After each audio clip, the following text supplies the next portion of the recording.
Welcome back. If you're watching this, you already know the risks. I'm Dr. Marcus Zane, former head of anomalous research at the SCP Foundation, or what's left of it after they turned on me. I'm broadcasting from, well, let's just say a place they haven't found yet, but they will if I slip up. Tonight, we're peeling back the layers on SCP-610, the flesh that hates. You've seen the sanitized files online, the ones they let leak to keep the curious occupied, but I've got access to the real ones, the hidden dossiers that could bring the whole house of cards down. Stay with me for the next 15 minutes or so. This could be my last upload. First, let's recap what the Foundation wants you to know. The public files, as they call them internally. These are the ones floating around on wikis and forums, designed to satisfy without revealing too much. SCP-610 is classified as Keter. That's their term for something uncontainable, a nightmare that keeps spreading no matter what you throw at it. It's an infectious agent, but not like any virus you've heard of. No, this thing turns flesh into something else. Mutated, hateful biomass that consumes and reshapes everything it touches. According to the official containment procedures, the Foundation has quarantined a remote area in southern Siberia, near Lake Baikal. We're talking a 50-kilometer radius of scorched earth. Literally. They use aerial patrols, ground teams in hazmat suits, and incendiary strikes to burn out any outbreaks. No one's allowed in or out without level 4 clearance, and even then, it's a one-way trip if you get exposed. The item description paints it as a highly contagious pathogen that spreads through direct contact with infected tissue. Symptoms start with rashes, fever, then escalate to necrosis and uncontrolled growth. Within hours, victims become shambling masses of twisted flesh, driven by an inexplicable aggression toward the uninfected. There are exploration logs in the public files. D-Class personnel sent in with cameras.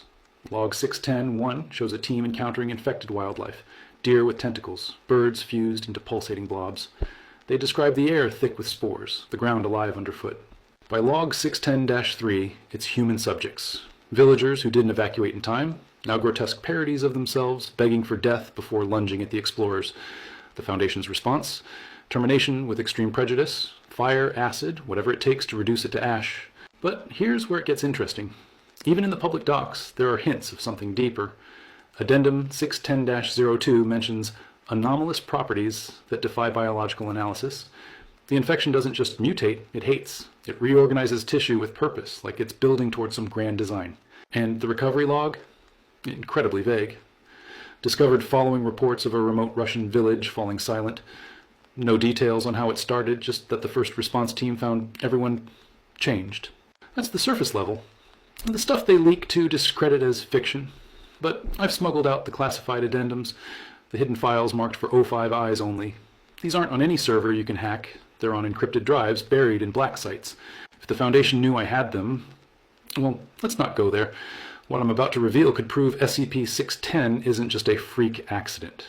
It's engineered, deliberate, and tied to forces older than the Foundation itself. Let's start with Hidden Addendum 610-H1, Subterranean Mapping. The public files mention the quarantine zone, but they don't tell you about the underground. Satellite imagery and seismic scans, classified under Project Echo, show a network of caverns extending hundreds of kilometers beneath the site. Infected biomass isn't just spreading on the surface, it's burrowing.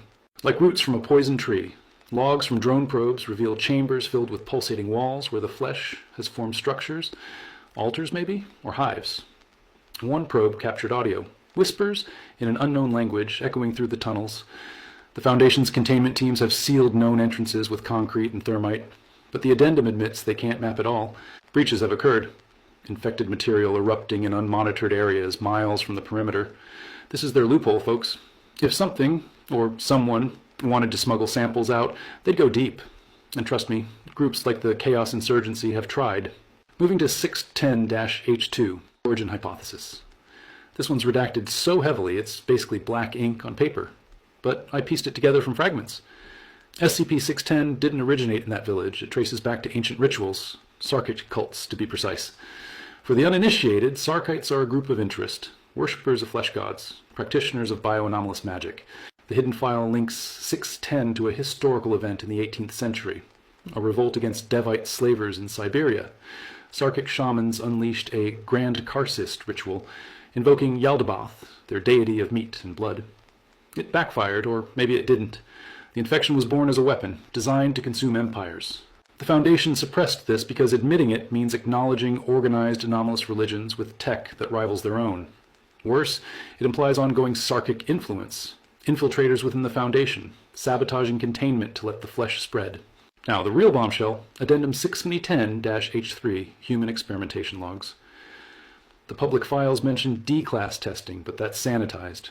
The hidden ones detail enhanced trials under Dr. Jensen, my predecessor, may he rot. They exposed high-value subjects, captured Sarkites, even Foundation personnel suspected of disloyalty. One log describes a level 3 researcher infected on purpose to study cognitive retention. He lasted 48 hours, journaling his transformation. "The flesh speaks," he wrote. "It promises unity, an end to isolation." By the end, he was begging to be released, claiming the infection is sentient, a collective mind seeking to remake the world in its image. The Foundation terminated him, but not before extracting data on partial immunity. Turns out, certain genetic markers, common in Siberian indigenous populations, slow the spread. They've been synthesizing a serum, but it's unstable. Side effects include, well, you become a carrier without symptoms, a walking vector. And here's where it ties into the big picture. 610-H4, Global Contagion Risk Assessment. This file projects scenarios if containment fails. Best case, isolated outbreaks in Russia contained with nukes. Worst case, airborne mutation via spores, global pandemic within months. Billions infected, society collapses into flesh hives. But the hidden twist, evidence of prior outbreaks. Archaeological digs, covered up of course, found petrified remains in ancient sites, Pompeii-like fossils of mutated humans from Bronze Age collapses. SCP-610 isn't new, it's cyclical. The Foundation knows this and has contingency plans. Protocol Fleshfall, authorizing mass amnestic deployment and selective extermination to prune populations. Why am I telling you this? Because the Foundation isn't protecting us. They're playing God. They've lost control before. Look at 682 or the Broken God incidents. With 610, it's only a matter of time. If you're in a position of power, leak what you can. If you're just watching, spread the word. But be careful. They're monitoring keywords and tracing IPs. That's all for now. I've got to move. Remember, question everything. The flesh hates, but ignorance kills. This has been Dr. Marcus Zane, and the truth will be known.